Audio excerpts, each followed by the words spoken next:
আমরা এইবার বাংলাদেশে সকল বড় বড় মনীষীরা, বিদেশিরা, বড় বড় স্কলার যারা শিক্ষাবিদ, তারা বলেছে যে বাংলাদেশ জামাত ইসলামী যেগুলো এমপি নমিনি দিয়েছে, এই কোয়ালিটির এমপি কোনো দলের নাই। খালি ডক্টরেট, ডাক্তার, অধ্যক্ষ, প্রফেসর, কি খালি সেই রকম। জ্ঞানী লোক তো সংসদে যাওয়া লাগবে, কথা কন না। যাদেরকে দিয়ে দুনিয়া শাসন করা হবে, ওই লোক যদি জ্ঞানী না হয়, অজ্ঞানক দিয়ে শাসন করা যায় না। এই জন্য আসুন, আমি আপনাদেরকে সিরাত মাহফিলে প্রাথমিক পর্যায়ে অনেক কথা বললাম, কারণ কি আপনাদেরকে একটু টেস্ট করলাম যে শক্তি কিরকম আছে। আলহামদুলিল্লাহ, ওই যে স্টলের ভেতর ভাইরা বসে আছেন, ওখানেও হাত তুলছেন ওনারা, ওনাদেরও জোশ লাগে গেছে। আল্লাহু আকবার। আমি এখন বলি, রসুলের জীবনটা দুই ভাগে বিভক্ত। কয় ভাগে? দুই ভাগে। একটা হলো মিলাদুন নবী, আর একটা হলো সিরাতুন নবী। এখন মিলাদুন নবী কি? জন্ম বৃত্তান্ত। ওনার জন্ম বৃত্তান্তকে মিলাদুন নবী বলে। তারই ভেতরে জন্ম বৃত্তান্তের মধ্যে এক নম্বর হলো যে আব্দুল্লাহর ঔরসে মা আমিনার গর্ভে, তাই না? উনি পৃথিবীতে আসলেন, দিন না রাতও না, শবে সাদেকে পৃথিবীতে আসলেন। উনার বংশের নাম ছিল কোরাইশ, দাদার নাম আব্দুল মুত্তালিব, আর আপনার হচ্ছে বুড়া বাপের নাম কি ছিল? আব্দুল মান্নাফ নাকি? আচ্ছা, এই যে এই বংশ পরিচয় দিয়ে একটা দরুদ সালাম পরে আজকে 40 বছর আগে আমরা মিলাদ পরে জিলেবি টিলেবি খুরমা খায় বাড়ি বিলে গেছি। এটাই হচ্ছে মিলাদুন নবী, কথা ঠিক কিনা? তো রসুলের মিলাদুন নবী মানে কি? রসুলের জন্মতে ওনার একটা আপন চাচা আবু তালেব এত খুশি হয়েছিলেন। উনি কাফের, মুশরিক, কিন্তু ভাস্তে মুহাম্মদ জন্ম নেওয়ার কারণে এত খুশি হয়েছিলেন যে ওনার বাড়িতে একটা কৃতদাসী ছিলেন, তাকে আজাদ করে দিয়েছে। আবু লাহাব। তাহলে রসুলের জন্মে এত খুশি, কিন্তু মিলাদে খুশি হয়ে লাভ হলো না। কথা কন না, লাভ হলো? মিলাদের উপর মিলাদ যদি কেউ জীবনে নাও পড়ে, তাও তার গুনাহ হবে না। এই জীবনটা জানা দরকার। উমুকের বেটা, উমুকের ছেলে, এত বংশ, এত সালে আসছে, সকাল নয় রাত নয়, ভোর শবে সাথে গাচ্ছে, এই পর্যন্ত একটা জীবন জানা দরকার, কথা ঠিক কিনা? কিন্তু সিরাতুন নবী এমন একটা জীবন যে সিরাজ যদি কেউ না মানে, তার জন্য জান্নাতে যাওয়া বাধা হয়ে দাঁড়াবে। রসুল ও আবু তালেব এত কোলের কাছে নিয়ে লালন পালন করলেন, বাপ নাই মাও নাই, আমার ভাইস্তে কোলজের করে নিয়ে শিবে আবু তালেবের 3.5 বছর ছিলেন উনি, তাও রসুলক ছাড়েনি। কাফেররা কথা, তুমি যাবে কে? কোথায়? আমার ভাইস্তে যেখানে আমিও সেখানে।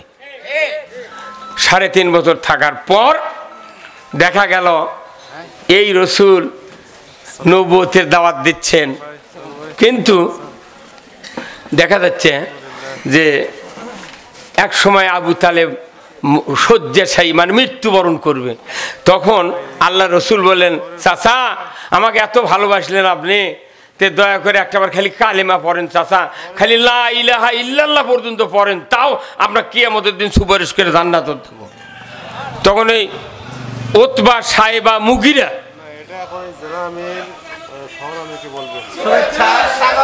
নারাই তাকবীর, নারাই তাকবীর, প্রধান অতিথির আগমন, ফয়সাল কাকুর আগমন, লিল্লাহে তাকবীর। আমি বলছিলাম যে এত কোলে কাকলে মানুষ করলেন, করার পরে কালেমা নসিব হলো না, কথা ঠিক কিনা? এখন রসুলকে বললেন যে না বা, এতদিন যা করছি ওই ধর্ম আর আমি ছাড়তে পারবো না। শেষ পর্যন্ত রসুল্লাহ সাহাবাদেরকে বললেন যে একটা পাথরত লেখো, লা ইলাহা ইল্লাল্লাহু মুহাম্মাদুর রাসূলুল্লাহ।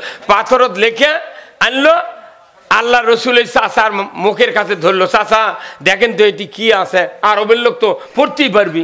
এইভাবে ধরিছে। কি পরিণতি, জান্নাত ভাগ্যে নাই। তখন আবু তালেব বলেছে, ভাইস্তা এটি তোর নাম আর তারই নাম, এইরকম লোক আমাদের সমাজে কোনো এখনো আছে। হ্যাঁ আছে না?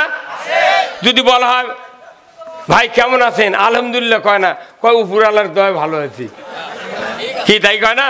তাহলে এখানে বলেছে তোর নাম আর তারই নাম। এত ভালোবাসলো মিলাদুন নবীর উপর রসুলকে, এত ভালোবাসলেন উনি। তারপরেও ওনার যখন মৃত্যু হয়ে গেল, আল্লাহ রসুল বললেন আমার সাহাবীরা তোমরা শোনো, আমার এই চাচা যখন কিয়ামতের ময়দানে উঠবে তাকে জাহান্নামে দিবে আল্লাহ, আর তার শরীরে কোনো আগুন ঠেকবে না, কিন্তু তার পায়ে থাকবে দুটো জুতো। কিসের জুতো? আগুনের। তার শাস্তি এই। তাহলে নবীকে কোলে কাকলে মানুষ করে নবীর মিলাদুন নবীর উপর কত খুশি, তারপরে জাহান্নাম থেকে মুক্তি। তাই আমাদের সমাজে আমরা যদি খালি ওই মিলাদুন নবী নেই পড়ে থাকি, সিরাত যদি গুদো হয়ে যায়, জান্নাত পাওয়ার সম্ভাবনা আছে? হ্যাঁ তোর কোন আছে? তাহলে এই জান্নাতে যাওয়ার মতো কথা কোরআনে আছে না নাই? তাহলে আমরা এই সিরাতটা, রসুলের সিরাতটা জানতে চাই। এখন রসুলের সিরাত জানার আগে মানুষ সৃষ্টির তথ্য আগে আপনাদেরকে নিতে হবে।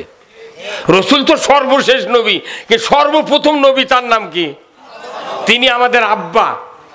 আল্লাহু আকবার। আদম আলাইহিস সালাম পৃথিবীতে সৃষ্টি হয়নি, তামাম ফেরেশতা আর জিন দিয়ে পুরো পৃথিবী ভর্তি। এখন এই ফেরেশতাদের ডাক দিয়ে আল্লাহ বললেন কি, ওয়াইজি ক্বালা রাব্বুকা লিল মালাইকাতি ইন্নী জাইলুন ফিল আরদি খলিফা। মানুষ সৃষ্টি হয়নি, তখনই আল্লাহর ধারণা, আল্লাহ ফেরেশতার ডাক দিয়ে বললেন যে আমি পৃথিবীতে খলিফা সৃষ্টি করব। উনি কি বলে এর অর্থ যে করতে চাই, একটা মানুষের কাছে করতে চাই মানে তাহলে ওরও পরামর্শ নিবার চাচ্ছি, কিন্তু আল্লাহ সিদ্ধান্ত নিয়েছে আমি করব। আল্লাহু আকবার। এখন এই ফেরেশতা যখন শুনিছে আল্লাহ আমাকে বাদ দেয়া আরেকটা মখলুকাত বানাবি, তখন ফেরেশতারা কয়েকটা ফিরিস্তি আল্লাহর সামনে প্রকাশ করে দিল। কি কি? তারা দাঙ্গা করবে, তারা রক্তপাত করবে, তারা মারামারি, তারা ঈমান আনবে না, নবীদেরকে হত্যা করবে, সমাজ অশান্তিতে ভরে দেবে। এই জাতিক সৃষ্টি করেন না আল্লাহ? কি আবেগ ওর কিরে! আল্লাহ তখন চিন্তা করি বাবুরে ই আমার থেকে বেশি জানে রে, কথা কন টাকা। তখনই আল্লাহ ধমক দিলেন, shut up, stop your mouth. Allah বললেন ইন্নী আ'লামু মা লা তা'লামুন, আমি আল্লাহ যা জানি তোমরা তা জানো না। আসলেই তো তাই। তাহলে আল্লাহ বেশি জানে। এরা কাদেরকে বললো? ফেরেশতাদেরকে। আচ্ছা বলেন তো, আল্লাহ যে বললেন যে আমি সৃষ্টি করব খলিফা, এই বলার পর ফেরেশতারা কি উত্তর দিবি এটা কি আল্লাহ আগে জানতেন না? হ্যাঁ ধরে কন, এখানে যত লোক আছেন মনে করেন কারু ধান কাল পড়ে গেছে এই ঝড়ে, কেউ আবার ধান পাকিছে না, ওষুধ দিবি, মনে মনে হচ্ছে পারে আজ তো ছেড়ে তো যাচ্ছে, কাল বহু কাজ আছে, মনে মনে হচ্ছে না? কিংবা একটা বিয়ে বন্দোবস্ত হবি আপনার মেয়ের, তাহলে চাওয়া পাওয়া কি এগুলো সম্পর্কে কাল কি বলি জামাই খবর দেয়। এই যতগুলা আগামী দিনের চিন্তা মানুষ করে সব খবর কে জানে?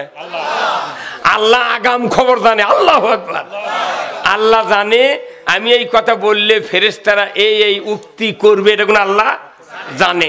আল্লাহ তখন বললেন আমি যা জানি তোমরা তা জানো না, অতএব তুমি চুপ।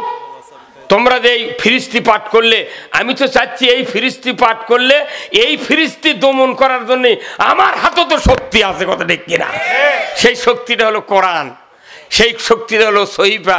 আদম আলাইহিস সালাম থেকে শুরু করে 1 লক্ষ মতান্তরে 2,24,000 পয়গাম্বার, যত নবী রাসূল পৃথিবীতে আছেন তাদের উপরে মাত্র 104 খানা কিতাব নাযিল হয়েছে।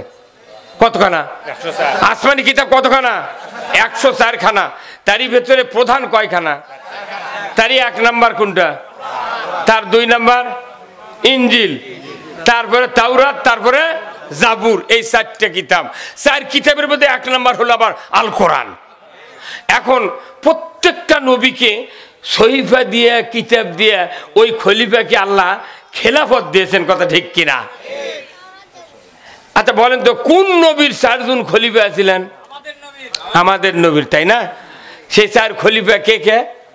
হযরত আবু বকর, হযরত উমর, হযরত আলী, হযরত ওসমান রাদিয়াল্লাহু তাআলা আনহুমা আজমাইন, এই 4 জন খলিফা।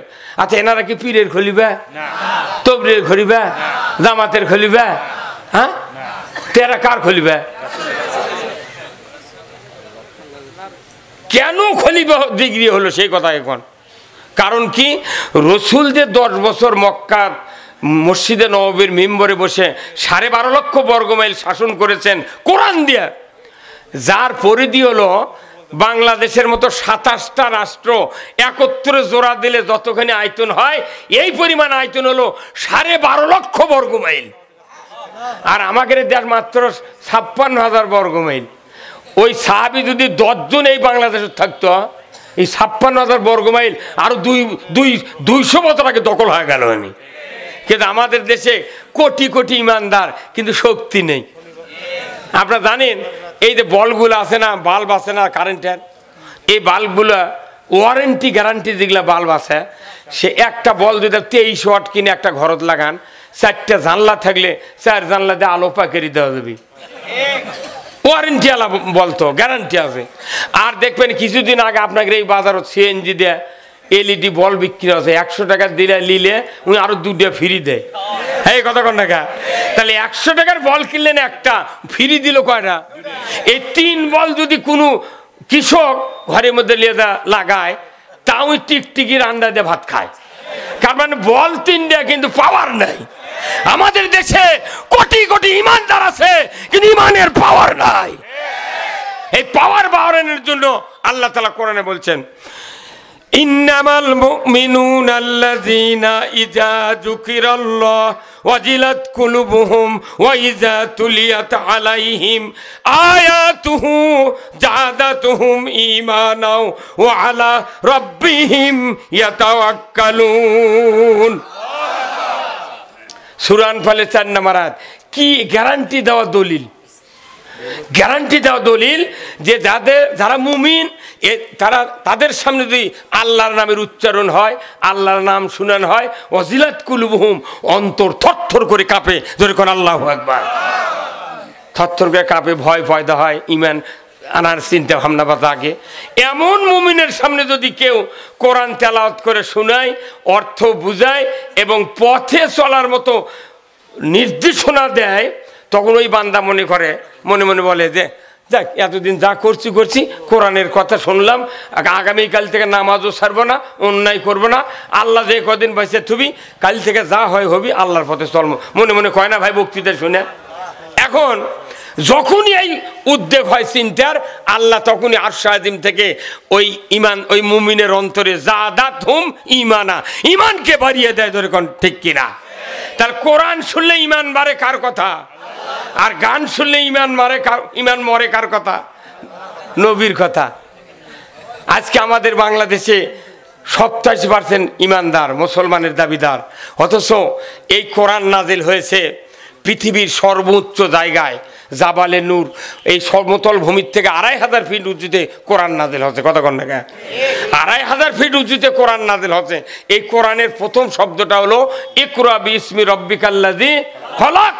পড়ো মুহাম্মদ, সৃষ্টিকর্তা রবের নামে। আল্লাহ জানে ঈসা আলাইহিস সালামকে আসমানে উঠে এনেছি 570 বছর পর, যে জাতি অন্ধকারে পরিণত হয়ে গেছে, আইয়ামে জাহিলিয়াত, অন্যায় অপকর্ম কোনোটা বাকি নাই, মানুষ মারার থেকে শুরু করে জীবিত মেয়ে শিশু কবরস্থ করছে, এতগুলি অপরাধ যেহেতু এখন শুরু হয়ে গেছে, আমার আল্লাহ ভালো করে জানে যে এখন এমন একটা কিতাব পাঠাবো, যে কিতাব পড়লে এই অমানুষ মানুষে পরিণত হবে। এই জন্য প্রথম আয়াত, পড়ার আয়াত, মানে শিক্ষা ডিপার্টমেন্টের আয়াত নাযিল করছে। কোন সুবহানাল্লাহ। আল্লাহ ইচ্ছা করলে মসজিদ, মাদ্রাসা, রোজা, হজ, উমরা, কুরবানি কথা বলে পারলেন না, কিন্তু প্রথম কথা পড়া। বাংলাদেশের মানুষ আমরা পড়া ছেড়ে দিছি। এমপিরা পড়ে না, চেয়ারম্যান পড়ে না, মেম্বার পড়ে না, মৌলবীরাও পড়ে না। ওই 22 বছর আগে যা পড়ছে ওটা এই জুম্মাতে একবার, আবার ওই জুম্মাতে আরেকটা পড়বে। এই খালি রুটি ফলটা এইভাবে আছি। হ্যাঁ, কথা কন না।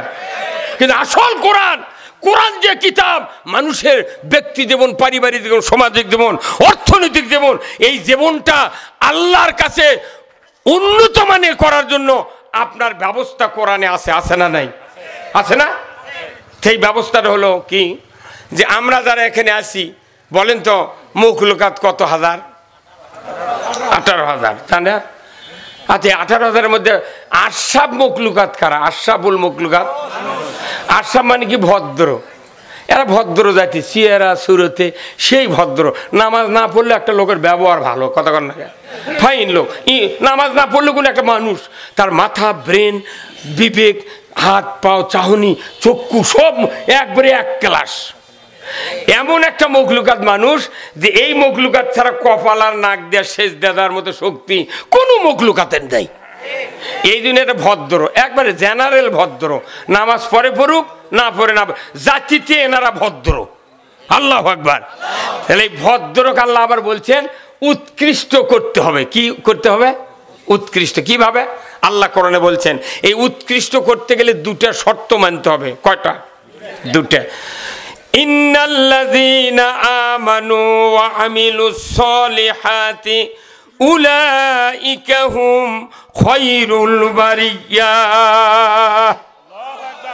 দুটা শর্ত দিয়েছে আল্লাহ। তুমি যদি উৎকৃষ্ট হতে চাও এই ভদ্র থেকে, তাহলে তোমাকে ঈমান আনতে হবে আর ভালো ভালো কাজ করতে হবে। আমাকে ঈমান আছে কিন্তু ভালো কাজ করার সাহস নেই, কতক্ষণ না?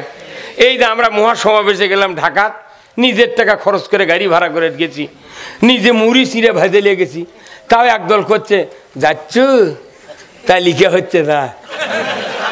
হ্যাঁ কতকার তুই তালিকা কর, সেই তালিকার ভয় জামাতের লোক করে না পাগল। তুরই তালিকা হয়ে গেছে, তুই দোজখে দেবো না জান্নাতে দেবো।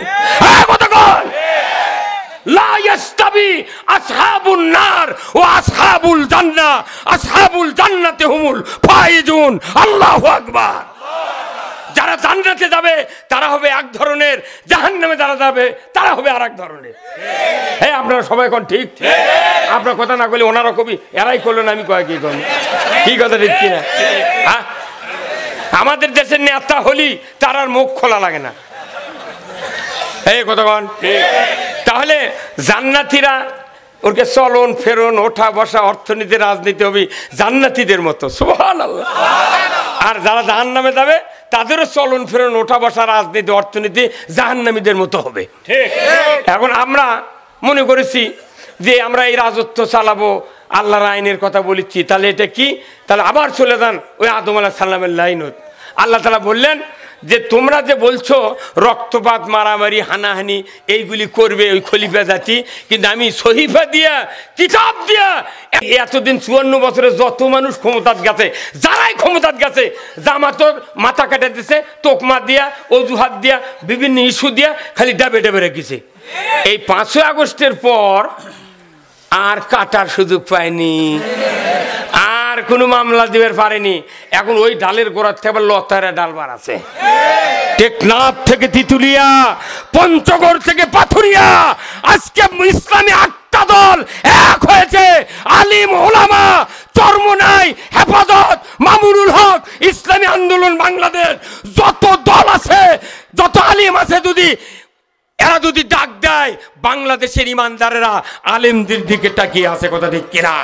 যদি একবার ডাক দেয় আগামীর পার্লামেন্ট হবে কোরআনের পার্লামেন্ট, আগামীর সংসদ হবে ইসলামের সংসদ। কারা কারা চান ইসলামের সংসদ? তো হাত তুলে আল্লাহকে দেখান। নারায়ে তাকবীর, নারায়ে তাকবীর। আল কোরআনের আলো, আল কোরআনের আলো, কোরআন হাদিস যেখানে, ভয় করি না বুলেট বোমা। অনেকেই করছে যে ভোট সেন্টারে গোলমাল কর্ম করিস তো। এবার জামাত ভোট গেছে, জামাত ভোট গেছে, যদি টালতে পাল্টি করবে স্যার বইয়ের মোহরানা শোধ করে আসবো। মরে গেলে তুই আর মোহরানা পরিশোধ করে পারবো, কথা ঠিক কিনা? জীবন দেব না, এর প্রতিবাদ আমরা করব। সরকারকে বলেছি গণভোট আগে হবে, তারপরে জাতীয় নির্বাচন হবে, পিয়ার পদ্ধতি কায়েম হবে, বিচার হবে, সংস্কার হবে, তারপরে ডক্টর ইউনূস তুমি জনগণের সরকার, তুমি ভোটের চেয়ে শক্তিশালী সরকার। ওরা কইছে যে ভোট দেওয়ার সরকার আছে। তুমি জানো নবীর ইতিহাস, রসুল যখন মদিনাত গেলেন তখন মানুষের সমর্থনে উনি সরকারও দিলেন। তো ওই সরকার ইউনুস তো বুড়া মানুষ দেখা মগজ আছে কি? এই জন্য আসুন কোরআনের বাস্তব রূপ যদি আমরা তুলে ধরতে পারি সকল মানুষের সামনে, দল মত নির্বিশেষে, ওই আওয়ামী লীগেরও ইসলাম দরকার, বিএনপিরও ইসলাম দরকার, জামাতের দরকার, তবলিগের দরকার, হাজির দরকার, কথা কোন টাকা। এখন এই রাজত্ব কায়েমের যারা বিরোধিতা করে তার ক্ষেত্রে ওষুধ সুমার খুদবাত আছে, কিন্তু একটা ইমাম অর্থ পড়েনি। আমি 100 জন ইমামের থেকে ভাইবা নিয়েছি হুন্ডার তেল ফুলে, কিন্তু 100 জনের মধ্যে মাত্র 4 জন ওই হাদিসের অর্থ পড়ছে, আর কেউ পড়েনি। অথচ বছর অন্তর 1,50,000 টাকা নিয়ে যা ওই বইয়ের হাতে দিয়ে বউ খেতে একটা দাম আনি পাইছি বা ঠিক কথা কোন টাকা। টাকা থাকলে টাকা দেখলি মেয়ে মানুষ পাগল, কিছু দেখবে না। রসুলের হাদিস আপনারা প্রতি শুক্রবারে শুনবেন। আগামীকাল যারা জুম্মাত যাবেন খাতা কলম নিয়ে যাবেন যে ইমাম কখন এই সানি খুতবা পড়বি, তখন দেখা আছে ওয়া সুলতানু জিল্লুল্লাহি ফিল আরদি মান আহানা সুলতানাল্লাহি ফিল আরদি আহানাহুল্লাহ। এই হুজুর আছে না নাই? হ্যাঁ, কত কোটিবার পড়ছেন? এই বাংলাদেশে মাসে 5 বার, বছরে 52 বার, এই 54 বছরে 2,08,00,000 বার এটা পড়া হচ্ছে। তারপরে সমাজের চারণের উন্নতি নেই। ঠিক, এই এর অর্থ কি জানেন? আল্লাহ রসুল বলছেন যে বা যাহারা ন্যায়পরায়ণ শাসক কায়েম করার বিরোধিতা করবে তারা যেন স্বয়ং আল্লাহর বিরোধিতা করলো। আর ন্যায়পরায়ণ শাসক আল্লাহর ছায়া সদৃশ্য। তার মানে কি, একটা ক্লান্ত পথিক হাঁটে আসে যদি বট গাছের নিচে খালি দাঁড়ায় তাও কলজা ঠান্ডা হয়ে যায়। তো এর সে কোটি কোটি গুণ আরাম পাবেন ইসলামী রাষ্ট্রের ছায়া তলে আসলে। 5টা গ্যারান্টি দেওয়া হবে। 1 নম্বর হলো খাদ্য, বস্ত্র, চিকিৎসা, শিক্ষা, বাসস্থান। তারপরে গ্যারান্টি দেওয়া হবে আইনের গ্যারান্টি, মানুষকে চিকিৎসা ফ্রি দেওয়া হবে। আজকে ঔষধের যা দাম হচ্ছে কেউ জানেন না, ওষুধের দোকানদার হয়তো বেজার হবে আমার এই কথা শুনে। আমি একটা ওষুধ কিনেছি গ্লুকোমেড XR 500, মোহনপুর কিনছি রাজশাহী মাহফিল করবার যা, সেই পাতার দাম হলো 55। সিমলা বাজারত কিনেছি 57, আর সেদিন দুপচেছে ওই ইসলামী হাসপাতালের দোকানে কিনেছি 30 টাকা পাতা। কথা বোঝেন? তাহলে ওষুধ কম, আমরা যদি এদেশে ইসলামক ক্ষমতা বসাতে পারি, কমপক্ষে সরকারের দায়িত্বে কমপক্ষে 20টা ফার্মাসিউটিক্যাল আমরা করব। কারণ জামাত ইসলামের ইলাকা করে অভ্যেস আছে। যত মানুষ ক্ষমতার গেছে এতদিন কিছুই নেই, ওরাকে লুটে পুটে খাচ্ছে। কোন স্কুল নেই কলে। আর জামাত ইসলামী ব্যাংক, সেই ব্যাংকটা ওই কি ওর নাম কি এস আলম গ্রুপ একে লুটপাট করে শেষ করতে পারে। আমাকে ব্যাংক তুই কারে নিয়ে পয়মাল করছু, সেই ব্যাংক আমরা 5 আগস্টের পর ফিরে নিবার চাইছি, কোথায় এরা ব্যাংক দখল করছে। তোর বাপের ব্যাংক দখল করছে, বেটা বাপের সম্পত্তি লিখছে কতক্ষণ। এই যে কথাগুলো কেটে জানেন, শোনেন। একটা মানুষের এক মানুষের 2 বেটা, মেয়ে হলো 3 বিঘা, আর গরু আছিল একটা দুধের গাই। এখন বাপ মরে গেছে, বিটি টিটি কেউ নেই, তখন ওই 2 ভাই করছে ভাই 3 বিঘা ভেউ কী করবো, তো মধ্যে দেয় আল দিয়ে, তোর মনে তুই আবাদ করবো, আমার মনে আমি আবাদ করবো। ভাই অবধ তো কোথাচ্ছে দেও ভাই বাটে দাও, তখন মধ্যে দেয় আল দিয়ে 1.5 বিঘা করে নিয়েছে। কিছুদিন পর কোথায় ভাই গাইডা আছে, গাইডা বাটে নিয়ে তো কোথায় লাও বাটে লাও, তখন কোথায় একটা দড়ি লিয়ে লাখের মাথার থেকে নেজের গোড়া পর্যন্ত দড়ি দিয়ে মাপ দিয়েছে। ওকে ডবল করে লাখর থেকে একবারে পিঠের মধ্যে পড়তে ভাত। এখন করছে ভাই চালাক ভাই করছে, শোন বাপে কষে গরু খিলেবু বাজে না যান, দুধ কম হবে। ওই অবধ মানুষ পাগলর ভাই, ওই সমানে ঘাস কাটিয়ে খিলে খিলে একেবারে গরু সারাদিন খিলায়, আর ওই বিকেল করে 5 কেজি দুধ বেচে, ওই 4 কেজি বেচে 1 কেজি খায়, 1 আনাও দেয় না। পাওতে পাকু হ্যাঁ পচা গন্ধ বাড়াছে। বউ এখন করছে কেড়ে ধামনা যে তুই মরবু, পাও তার দিয়ে তাকাছো কোথায় কি কয় বড় ভাই কছে অবধ মানুষ তো, কিন্তু অবধ মানুষের কোনো বউ চালাক হয়, এটা আল্লাহর একটা নিয়ম নীতি। যদি চালাক বউ না দিই ই করে খাওয়া পারবে না। এখন ওই চালাক বউ কত, শোন কাল সকালে রাত 5 পর তুই কবুদি আমাকে গরু বাইটে দে ভাই। কোথায় বাইটে তুই দিছি, কোথায় না এইভাবে নয়, তুই মধ্যে দেখ কাটিয়া বাইটে দেবো। আমি ঘাস খিলামো, 5 দিয়ে গোবর বাড়াবি, ঘুঁটা শুকে আমি চা লাগ দেবো, হাট করে খাবো, আর তুই দুধ কতটি খাবো খা। তখন ওই করছে বাবু এই বুদ্ধি দিল খেরা, এ তো সাংঘাতিক বুদ্ধি। করছে না কে বুদ্ধি, অবধ স্বামী যদি চালাক বউ যদি বুদ্ধি দেয় ওকে মারে ফেল দিলে ওই পথর থেকে সরবে না, ওই যা বুঝাচ্ছে ওই তাই। এখন করছে ভাই তোকে দে আর কেজি দুধ দেবনি, করছেন আমার দুধ লাগবে না, শোলের মাও কথা মধ্যে দিয়ে কাটে দিই। আমরা এতদিন বাংলাদেশের মানুষ বুঝছেন হাজারো মানুষ ভোট দিছি মানে কি ওর মুখত ভুসি খোল খেয়ার তুলে দিছি, এলে তুলে দিই ওরা ঢাকার দেখালে দুধ খায়, এই কথা কন না খায়। এখন আমরা গায়ের লাগান কাটিয়া বাইটা লিছি, গায়ের লাগান কাটিয়া বাইটা লিছি, তোর মনে তুই দুধ খা, আমার মনে হয় ভুটা বেশি। মাথা গরম হচ্ছে, 10% ভোট পাবো না তাই লাফাচ্ছ, 10% পাবো তো তোরা তো মাথা গরম কে, এ ফজু পাগলা তোর মাথা গরম কে, আল্লাহর আইন চাই সৎ লোকের।